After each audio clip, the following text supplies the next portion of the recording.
Hello tutorials, welcome to my guys.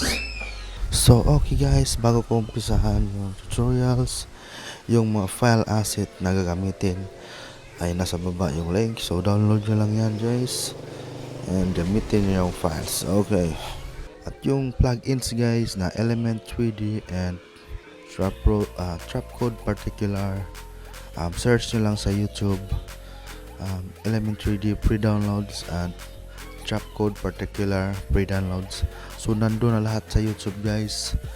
Yung mga plugins ko doon ko lang din na download. So search nyo lang yan, for free yan, walang bayad yan. So download nyo na and umpisahan na natin yung tutorials. Okay, matagal-tagal na pa nakapag-upload guys, no? Dahil nga sobrang busy and kailangan kumayod, kailangan kumita. So actually guys, bakit nga ba naging busy? May sarili din kasi akong wedding coverage guys. So nag-shoot din kami ng mga wedding. So doon na focus yung time ko, kaya medyo hindi nakapag-upload ng mga YouTube videos. So, videos dito sa ating channel, mga tutorials. So if gusto nyo makita yung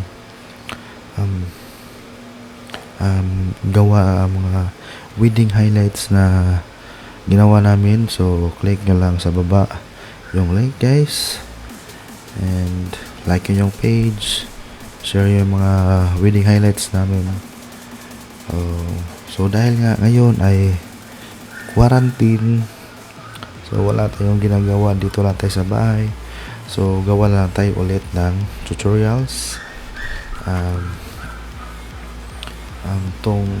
So ito yung tutorials. So ito yung gagawin natin tutorials guys, yung trending ngayon na El Filibusterismo thriller. Ginawa ng mga estudyante, gumamit ng green screen and Blender application software para sa Element. So gagawin ko dito, re-recreate natin yung ginawa nila, yung transition title 3D guys. So gawin natin dito sa After Effects, no? So tingnan muna natin dito yung Ibarra. ating tutorials. Ibarra.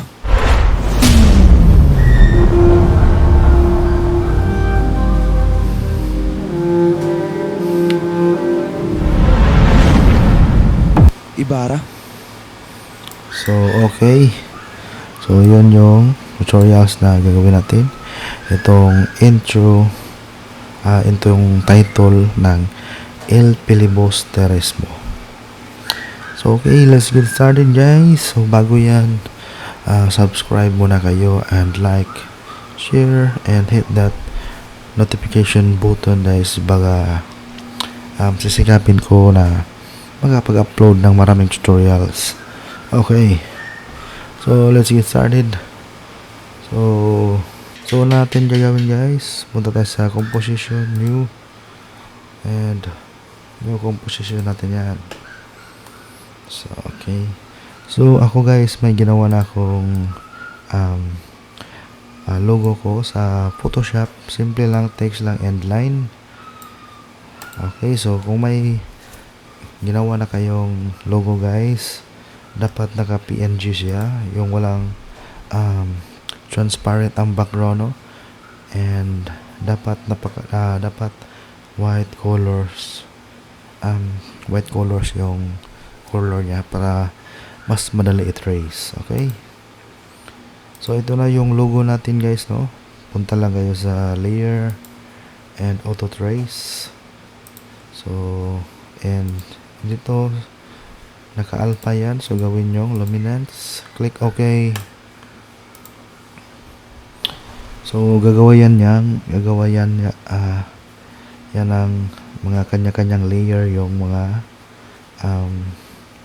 text mo guys. Okay, so tag-iisang layer yan sila. Okay, so after that, gawa muna tayo na solid and like okay. So dito guys, dito natin ilalagay yung 3D natin. Okay? So bago nga pala guys, no, kung wala pa kayong plug-in ng Element 3D and Trapcode Particulars, nasa baba yung link, download nyo dyan. Kasama na rin yung mga file asset na gagamitin natin dyan, yung smoke. So so nandyan na yung lahat ang kailangan nyo, so para hindi na kayo mahirapan. Okay, so may sulit na tayo. Punta sa effects, video go pilot, element 3D, and dito guys, off natin yan. And dito sa orange, punta kayo sa custom layer, custom text and mask, and fat layer. Click nyo yung logo nyo or anong pangalan na nilagay nyo dyan. Okay, and then after that guys, punta kayo sa scene setup. So ilalabas nyo yung element 3D dito. Okay, so pag nandito na kayo guys, so nakita nyo wala pa yung logo natin, click nyo lang extrude. Yun, lalabas na yung logo natin. Okay, so ginawa ko dito guys, pununtan lang ako ng preset and bebels, physical. So may mga free design dito ng 3D, no, kahit anong gusto nyo. So itong gold, lagay nyo lang yan dyan sa gilid, and yan, yung gold na yan. Okay, so ginawa ko lang dito guys, kinuha ko itong 3 layer unang design nila. Lagay ko sa design and click ko itong arrow and in-off ko itong black. So ang ginawa ko ay yung paint na lang, so itong shiny. So ito lang lamang kailangan ko, yung shiny. So okay, so after na lagay natin guys, click OK and kaboom. So ayun na yung logo natin. So dito sa kuan guys is lumabas galing sa labas yung text niya patungo sa gitna. Okay, so mag-animate tayo dito. So after yung itong line guys, punta nyo dito sa siguro mga 3 seconds. Okay, dyan lang yan. And punta kayo sa group 1, particle replicator, and position and Z. Lagay kayo ng keyframe din guys. So 0, 0.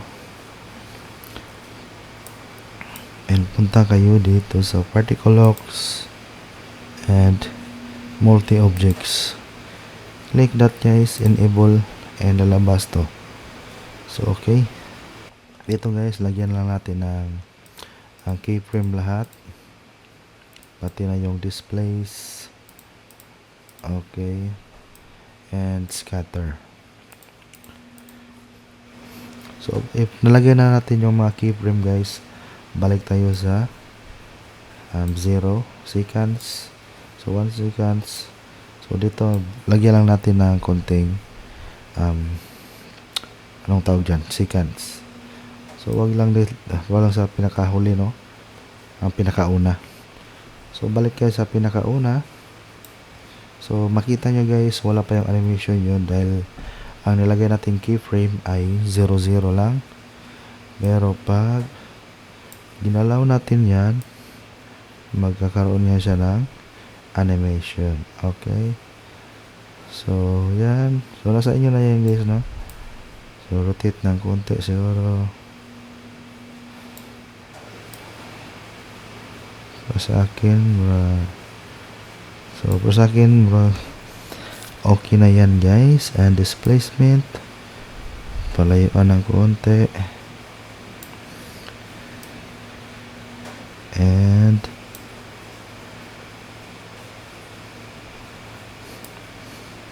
And dito sa rotation guys, click nyo din ito pala. Wait lang. Huwag muna kayo maglagay ng keyframe. Punta muna kayo dito sa XYZ. Kasi naka 0 na yun sa 3 seconds. So animate natin yan. So dito sila galing sa labas papunta sa loob. So pag tinignan natin guys, ipa-play natin yan, magkakaroon na siya yan ng animation.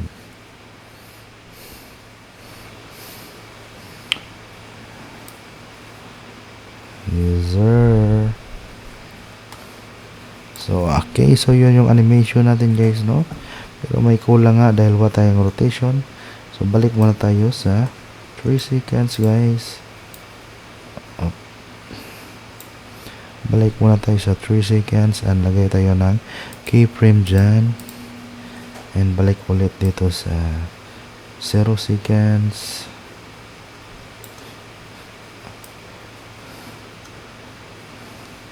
So balik nyo muna para may makita nyo yung anong gagawin nyo, okay?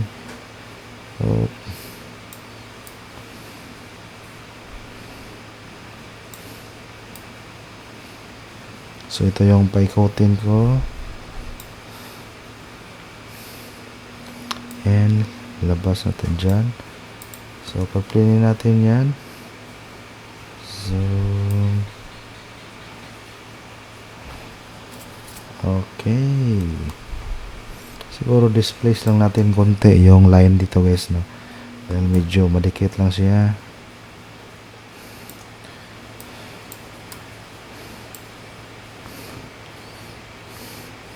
Displace maybe 21 30 and lagyan ikot konti. So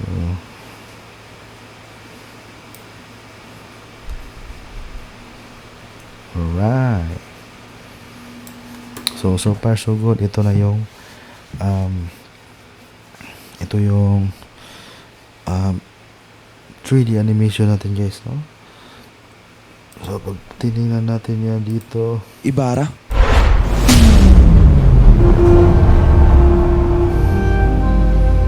alright. Okay, so now guys is yung optical flare naman yung recreate natin. So ito yon. Okay. So itong dalawang lights and this one. So ito yung gagawin natin guys, no? So yung optical flares guys, so plugins pa rin ito guys, no? So sinama ko na lahat nun guys. So install nyo yan, and after nyo ma-install, follow nyo lahat yung tutorials na to, okay? So gawin natin guys, gawin tayo ulit ng layer new solid, click OK, and punta sa effects, video go pilot, optical players, and punta sa option, and nalabas yung mga flare dito guys. So pili lang kayo.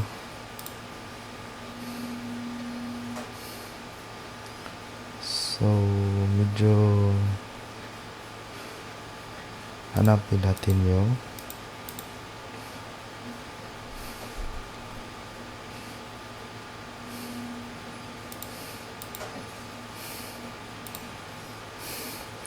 so ito yung ginawa ko guys. Change lang natin yan sa yellow or medyo na orange konti, and then this glow,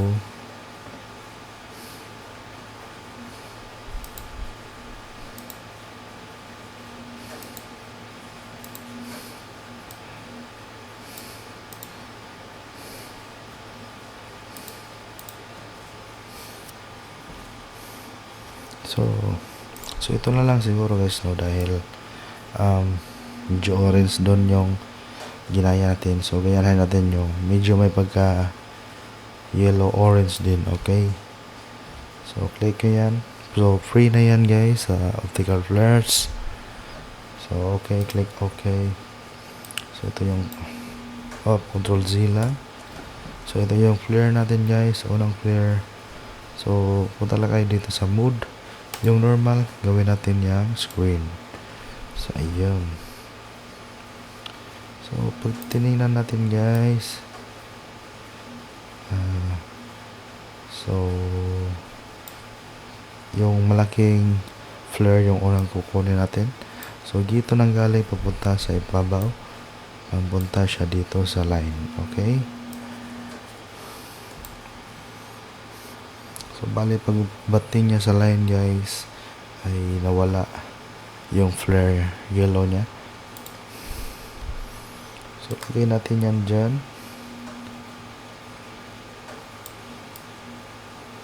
Okay. So pakihan. So zoom alt lang din yung mouse scroll nyo guys para mag zoom. Okay. So after nalagay nyo na yan guys, click ulit dito sa time watch. Gawa tayo ng keyframe. So nilagay natin dito sa 3 seconds yung light natin guys, and track na lang natin.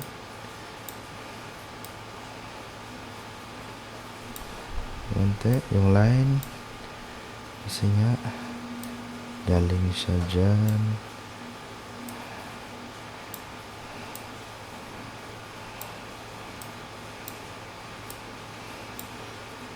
So, complete natin yan guys, magkakaroon yan ng animation.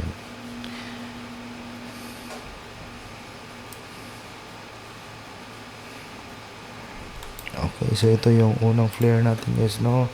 So, medyo maliit yan. Pwede natin palakihin din yung lights niya. So, yun. So, first lights, and then so gagawin natin dyan guys, duplicate lang natin to, Control D para mag-duplicate, and then off muna yun natin muna yung keyframe, and then liitan natin to. So gawin natin 140, and tingnan natin ulit. So ito naman ay galing siya sa taas. So galing sa taas tong maliit na lights, papunta sa baba. So okay.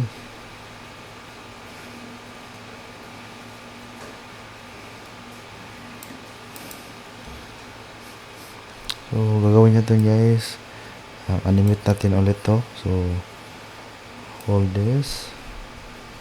So, dito siya.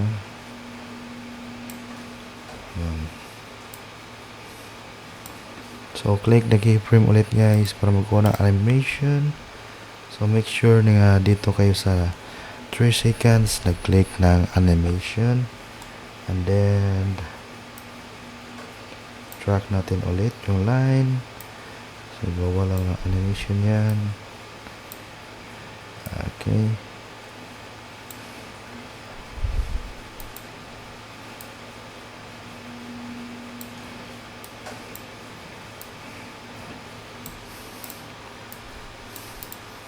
So okay, yun yung light optical flare natin guys, no? So play mo lang natin yan.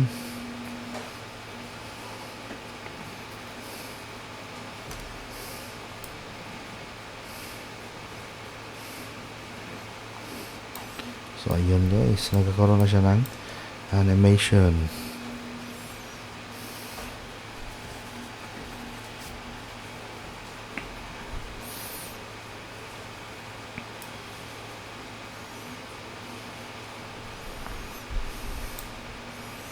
So, alright, this is your keyframe guys.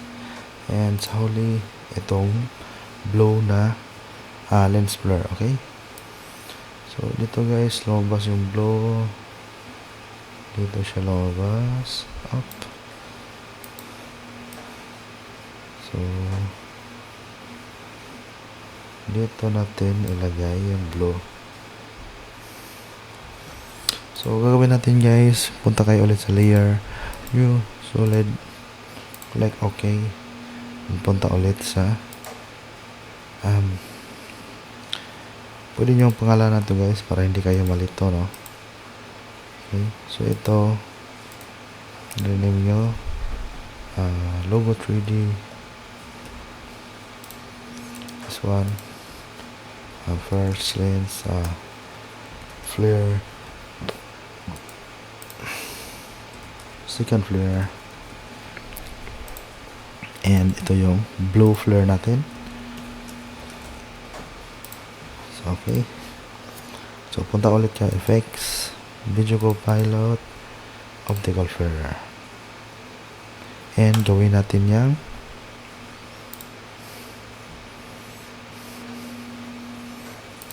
gawin natin yung blue guys, mas maganda to.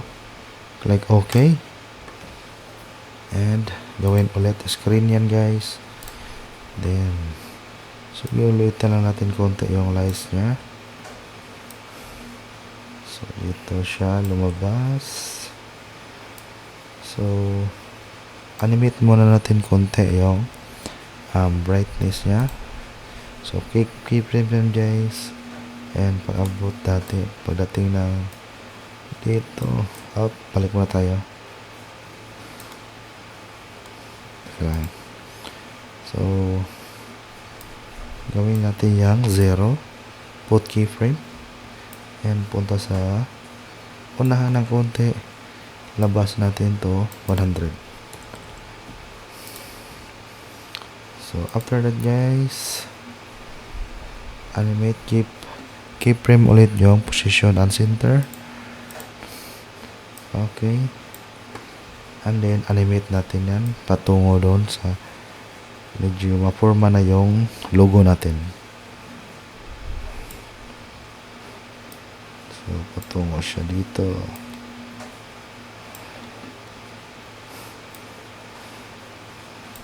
Oh.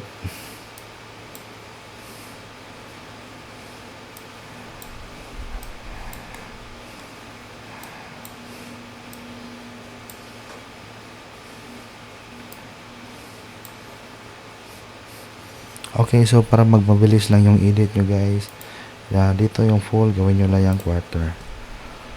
Okay, para hindi masyadong nagre-lag yung After Effects nyo.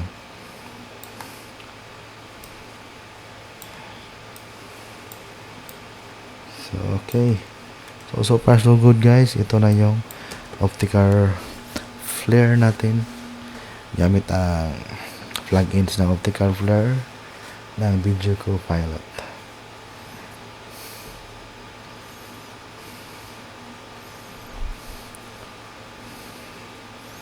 Right, so medyo malapit na tayong matapos dito sa ating first scene. Okay, so marami pa tayong i-add guys, no? So this part guys is for the second part na medyo na para hindi naman tayo kayo masyado mag-boring. Okay, so ayun lang guys, please subscribe. So ayun lang guys, please subscribe and hit that notification and click nyo lang yung part 2 kasunod nito. Okay, so thank you guys.